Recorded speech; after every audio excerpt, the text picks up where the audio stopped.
은혜 받으실 하나님의 말씀을 같이 봅니다. 마태복음 4장 18절에서 22절 말씀입니다. 마태복음 4장 18절에서 22절 말씀, 우리 한 목소리로 함께 읽어볼까요? 시작. 갈릴리 해변에 다니시다가 두 형제 곧 베드로라 하는 시몬과 그의 형제 안드레가 바다에 금을 던지는 것을 보시니 그들은 어부라. 말씀하시되 나를 따라오라. 내가 너희를 사람을 낚는 어부가 되게 하리라 하시니 그들이 곧 그물을 버려두고 예수를 따르니라. 거기서 더 가시다가 다른 형제 세베대의 아들 야고보와 그의 형제 요한이 그의 아버지 세베대와 함께 배에서 그물 깁는 것을 보시고 부르시니 그들이 곧 배와 아버지를 버려두고 예수를 따르니라. 아멘.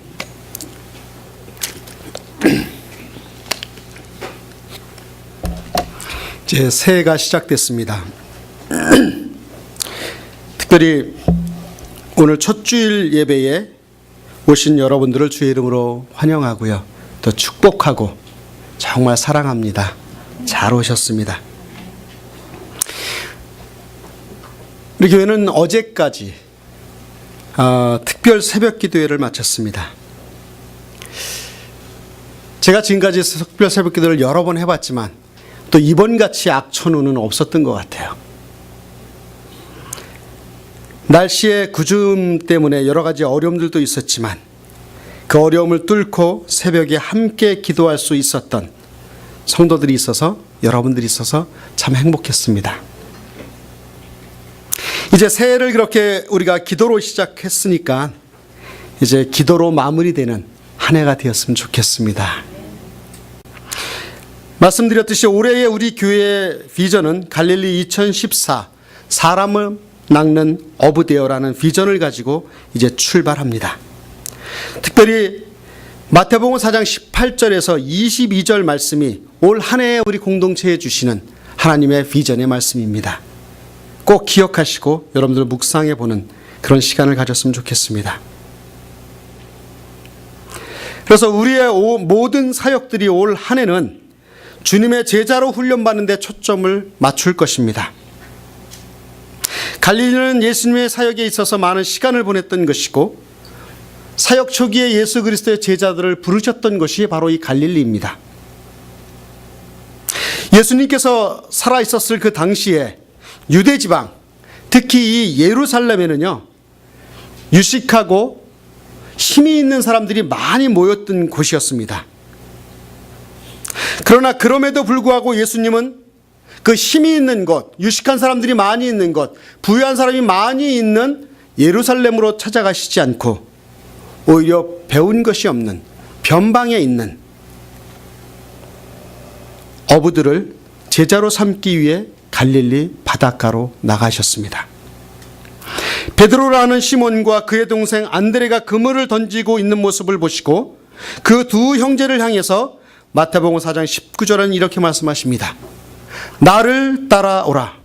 내가 너희를 사람을 낚는 어부가 되게 하리라 하시니.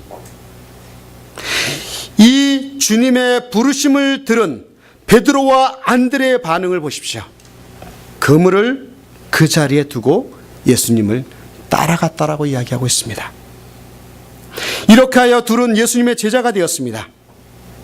그리고 나서 예수님께서 그 두 제자와 함께 같이 조금 더 가시다가 세베대의 아들 야고보와 그의 동생 요한이 그 부친과 함께 배에서 그물을 깁고 있는 것을 보셨습니다. 그 형제들에게 예수님께서 또 말씀하십니다. 마태복음 4장 21절에서 24절에 보면 거기서 더 가시다가 다른 형제 곧 세베대의 아들 야고보와 그의 형제 요한이 그의 아버지 세베대와 함께 배에서 그물 깁는 것을 보시고 부르시니 그들이 곧 배와 아버지를 버려두고 예수를 따르니라. 야고보와 요한도 그 부친과 배와 그물을 거기 두고 예수님을 따라 나섰습니다. 오늘 본문에서 어부인 제자들을 향해 주님께서 동일한 말씀을 하시죠. 무엇이에요? 나를 따라오너라. 내가 너희로 사람을 낚는 어부가 되게 하리라. 이 말씀을 들은 제자들은요, 고기를 낚는 어부가 아니라 사람을 낚는 어부가 되게 해주신다는 그 말씀에 순종합니다. 어떤 면에서 이해할 수가 없어요. 이 말씀에 비추어 볼 때 예수님의 제자란 이렇게 정의해 볼 수가 있죠. 사람을 낚는 어부이다. 즉 예수님께서 우리를 제자를 부르신 이유가 한 가지가 있는데 그것은 뭐예요? 사람을 낚는 어부 되게 하기 위해서 우리를 부르셨습니다. 그렇다면 사람을 낚는 어부는 어떤 사람일까요? 사람을 낚는다고 하는데 이 어부는 어떤 어부가 되어야 될까요? 첫 번째, 사람을 낚는 어부는요, 예수님의 발걸음을 따라가는 사람입니다. 아멘. 예수님을 따라가는 사람이 사람을 낚는 어부입니다. 제 경험으로는요, 신학교에 가서 신학 지식을 많이 배운다고 해서 사람 낚는 어부가 되지 꼭 되진 않습니다. 못하는 건 아니고요. 기도원에 가서 기도를 많이 한다고 해서 사람을 잘 낚는 것도 더더욱 아닙니다. 사람을 낚는 어부가 되기 위해서 그 지름길이 있다면 그것은 예수님의 발걸음을 따라가면 됩니다. 예수님을 따른다고 하는 것은요, 어떤 의미가 있을까요? 그것은 하나님의 말씀에 의지해서 진정한 순종의 마음으로 주님을 본받을 때 우리는 주님을 따라갈 수가 있는 것입니다. 그렇다면 예수님을 따라가기 위해서는 우리 또 어떻게 해야 할까요? 마태복음 4장 20절에 보면 그들이 곧 그물을 버려두고 예수를 따랐다고 이야기하고, 마태복음 4장 22절에 보면 그들이 곧 배와 아버지를 버려두고 예수를 따랐다고 이야기합니다. 예수님을 따라가기 위해서는 자기의 것을 버려야 하고 옛 생활을 청산해야 된다고 하는 것입니다. 자기의 것을 버린다고 하는 것은요, 여기에서 얘기할 때 가정을 버리고요, 직장을 버린다는 그런 의미가 아니에요. 부모를 버리면 불효자가 되죠. 직장을 버리면 어떻게 돼요? 실업자가 됩니다. 재산을 버리면 어떻게 돼요? 거지가 돼요. 주님께서는 우리에게 이런 사람이 되기를 원하셨을까요? 아니요. 그렇지 않습니다. 여기에서 자기를 버린다고 하는 것, 자기 부모와 자기 형제를 자기 재산을 버린다고 하는 것은 무슨 뜻이냐면 내가 지금까지 믿고 있었던 세상적 가치를 버리라고 하는 얘기예요. 내가 지금까지 살아오면서 소중하게 생각했던 것, 가장 귀하게 생각했던 것, 가장 가치 있게 내가 생각했던 그것을 버리라고 하는 것이지 우리의 육신적인 부모를 버리라는 얘기 아닙니다. 여러분들 가지고 있는 그 재산을 다 그냥 버리라는 얘기 아니에요. 세상의 풍속, 세상적인 욕심, 세상적 가치관과 특별히 우상을 섬기는 그 문화를 버리라고 하는 것입니다. 그게 제자로 살아가기 위한, 예수님을 따라가기 위한 첫 번째 스텝이라고 하는 거예요. 여러분, 예수 그리스도를 믿는 우리들은요, 적어도 세상 사람들과 다른 생각을 해야 되지 않을까요? 다른 가치를 가지고 살아가야 되지 않을까요? 세상적으로 이야기하는 말과 세상에서 요구하는 윤리적 조건을 뛰어넘는 삶을 살아가야 되지 않을까요? 그것이 버린다고 하는 얘기입니다.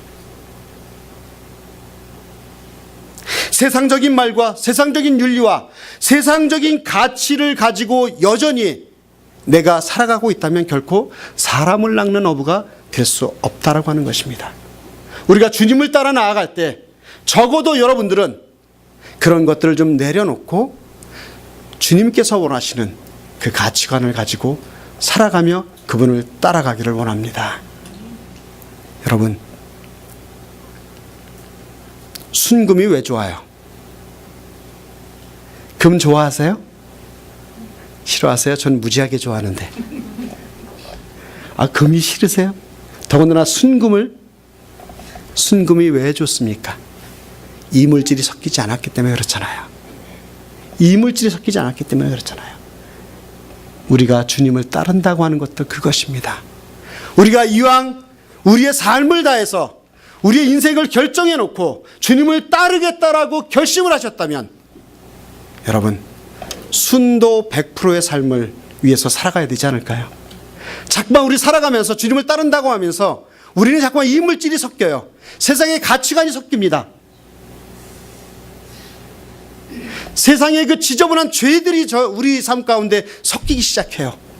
인간적인 욕정이 우리를 다스리기 시작합니다. 잠깐 물들어가요. 여러분, 주님을 따른다고 하는 것, 그것은 순도 100%의 주님을 향한 심정을 가지고 따라가는 사람만이 그리스도의 제자라고 생각합니다. 여러분, 올 한 해가 우리 교회 공동체가 그런 삶을 살아갔으면 좋겠습니다. 물론 연약합니다. 부족합니다. 내가 그렇게 할 수가 없습니다. 매 순간순간마다 넘어질 수밖에 없고요. 내 환경이 그렇게 내버려 두지 않아요. 내가 조금 기도하고 말씀을 보고 거룩하게 좀 살려고 폼 잡으면 남편이 야 네가 뭐 그까짓 걸 하냐 딴지 거는 사람이 가까이 있습니다. 그러나 여러분 그것을 뛰어넘어선 주님을 따르는 저와 여러분들이 되었으면 좋겠습니다. 그래서 올 한 해가 정말 그렇게 주님을 따라가 봤으면 좋겠어요. 지금까지 여러분들이 주님을 따라간다고 하면서 어떤 걸 버려보셨어요? 어떤 걸 포기해보셨어요? 여전히 내가 가지고 있는 거 가지고 있으면서 주님을 따라간다고 하고 있지는 않으세요? 그러나 올 한 해 한번 여러분들 도전해 보시기 바랍니다. 모든 걸 주님 앞에 초점을 맞춰놓고 주님을 따라가는, 그래서 그리스도의 제자로 한번 여러분들의 인생을 올 한 해 한번 들여보십시오. 얼마나 멋진 삶이 되는지요. 얼마나 정말 주님께서 만들어주시는 그 아름다운 나의 삶이 되는지요. 그렇게 주님을 향해 주님을 따라가는 저와 여러분들이 되었으면 좋겠습니다. 두 번째, 사람 낚는 어부는요, 누가 만들어주세요? 예수님께서 만들어주십니다. 어떻게 내가 제자가 될 수 있어요? 어떻게 순도 100%의 그 신앙생활을 할 수 있습니까? 주님만이 하실 수 있어요. 오늘 본문 마태복음 4장 19절을 같이 읽어볼까요? 시작. 내가 너희를 사람을 낚는 어부가 되게 하리라 하시니. 자, 보십시오. 내가 너희를 사람을 낚는 어부가 되게 하리라. 예수님께서 되게 해주신다고 하는 말씀입니다. 내가 너희를 사람 낚는 어부가 되게 하신다고 말씀하시잖아요. 저는 이 말씀이 얼마나 감사한지 모르겠습니다. 제가 많이 배우고 많이 가져서 많이 있어서 제가 너무나 잘생겨서 목사가 된 것이 아니죠. 굉장히 긍정을 안 하는 것 같은데 저 잘생겼다니까요. 제가 어떻게 목사가 됐어요? 예수님이 되게 하셨어요. 여러분들 제자가 어떻게 돼요? 예수님이 되게 하세요. 저는 이 말씀 때문에 제가 이 자리에 설 수 있는 것이지, 제가 여러분들보다 잘나고 많이 배우고 있어서가 아니고, 오직 예수님께서 나를 부르셨기 때문에 목사가 되었고, 예수님께서 나를 부르셨기 때문에 피곤함을 모르고 목회를 할 수 있게 되는 것입니다. 내가 좋아서 한다면 많이 지쳐버릴 거예요. 그러나 주님께서 되게 하셨습니다. 여러분들도 역시 이 올 한 해를 살아가면서 그리스도의 제자가 된다고 하는 것, 물론 여러분들의 노력도 필요하겠죠. 헌신도 필요하겠죠. 그러나 그것조차도 주님께서 되게 하실 줄 믿습니다. 교회의 일은 사람의 힘만으로 할 수 없습니다. 사람의 힘으로 지식으로 하려면 금방 피곤하고 지쳐버립니다. 교회 일을 하다가 지쳐서 방학을 맞은 분들을 가만히 보면 자기 힘으로 하기 때문에 그래요. 자기 힘으로 하다 보니까 지쳐버립니다. 자기 힘으로 하다 보니까 불평불만이 나옵니다. 자기 힘으로 하다 보니까 계속 문제가 생겨요. 오늘 임직 받으신 청지기 집사님들, 또 여전도의 임원들, 남전도의 임원들 꼭 기억하십시오. 여러분들 힘으로 행할 때 지쳐버립니다. 여러분들의 힘으로 행할 때 불만이 생기고 불평이 생기고 만족하지 못하고 결과적으로 다른 사람과의 관계 속에서 어려움을 가져옵니다. 누구의 힘으로 해요? 주님이 주시는 힘. 주님께서 그렇게 되게 하실 것입니다.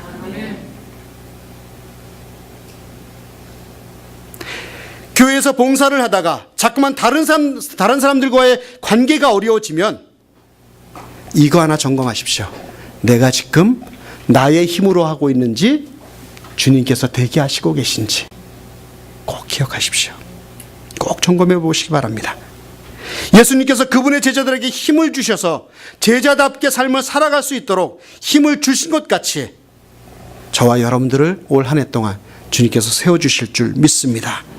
예수님의 제자들을 보십시오. 갈릴리 시골 사람들이 어떻게 자기의 힘으로 교회를 세울 수 있었겠어요? 지식이 없는 그들이 어떻게 그 당시에 그 시대를 이끌어갔던 그 헬라 문화, 헬라 사상들을 뛰어넘어서 천국 복음을 전할 수 있었겠습니까? 힘이 없는 그들이 어떻게 그 강력한 로마를 무너뜨릴 수 있었겠습니까? 주님이 하셨습니다. 주님이 대기하셨습니다. 주님께서 그들에게 믿음을 더하시고 하늘로부터 내려오는 능력을 덧입혀 주셔서 그들이 사람 낚는 어부가 되었던 것입니다. 그래서 베드로는 오순절 이후에 주님께서 그를 사용하여 주셔서 설교할 때 3,000명이 회개하고 돌아왔습니다. 사람의 힘으로 될 수 있었을까요? 그럴 수 없었습니다. 여러분, 예수님은요, 사람을 낚는 어부가 되게 하신다고 하셨지 사람을 잡는 어부가 되게 하시지 않았습니다. 제가 낚시를 좋아합니다. 그물질하는 것보다 낚시가 좋아요. 근데 낚시해 본 지가 벌써 한 10몇 년이 넘어요. 근데 낚시의 묘미는 뭐냐면 장시간 기다리다가 밤새 내내 해도 한 마리도 못 잡는 경우도 있어요. 근데 마지막 한 마리 딱 잡았을 때 그 느낌, 그 짜릿함이 있어요. 그것 때문에 낚시를 해요. 제가 왜 이 말씀을 드릴까요? 우리가 제자로 살아가면서 사람 낚는 어부가 되면서 여러분들이 그 낚는 그 시간들이 아마 지루할 수도 있을 수도 있겠습니다. 또 많은 기다림의 시간이 있을 수 있어요. 정말 복음을 전했는데 그들이 돌아오지 않는 아픔들이 있을 것입니다. 그러나 기다리십시오. 사람을 낚는 어부로 여러분들을 부르셨습니다. 인내가 필요합니다. 마지막으로 제가 좋아하는 책 중에 하나가 제자입니까? 라고 하는 책이 있습니다. 후안 카를로스 오르티즈라고 하는 목사님이 이 책을 저수로 하셨는데 그 저술된 책 안의 내용 중에 이런 내용이 있어서 여러분들 좀 읽어드립니다. 예수님을 따른다는 것은 일주일에 한 번씩 예수님의 강의를 듣고 배우는 것이 아니라 예수님과 삶을 공유하고 그 사역에 동참하는 것을 의미합니다. 예수님의 제자는 그의 인격을 배우고 그의 능력을 체험하며 그의 사랑을 누리고 그의 사명을 감당하는 사람입니다. 예수님을 따르는 사람은 그 눈과 그 귀를 예수님 앞에 고정해야 합니다. 주변의 목소리에 솔깃하고 주변에 반짝이는 것들에 한눈 팔면 앞서가시는 예수님을 놓치기 십사입니다. 빠르게 변하고 유혹하는 것이 많은 세상 속에서 한눈 팔지 않고 충성되게 목자 되신 예수님을 따르는 사람이 예수님의 좋은 제자입니다. 이런 제자들이 많은 교회는 건강한 교회입니다. 우리가 사람을 보고 모임을 따르면 실망하고 또 원망도 하지만 온전히 예수님을 바라보고 그분만을 따르면 어떤 상황 가운데서도 소망을 잃지 않고 주님이 원하시는 사랑의 공동체를 이룰 수 있습니다. 우리 모두가 예수님만을 바라보고 그를 따르는 예수님의 제자가 되기를 기도합니다. 라고 이 목사님이 그 책에서 고백했습니다. 사랑하는 여러분, 올 한 해 동안에 갈릴리 2014 사람 낚는 어부가 되는 그런 제자로서의 삶을 주님께 초점 맞추고 주님을 본받으며 주님께서 우리 안에 이루실 그 능력들을 기대하며 올 한 해가 우리 모든 성도들이 그리스도의 제자가 되는 역사가 일어나기를 주의 이름으로 축원합니다.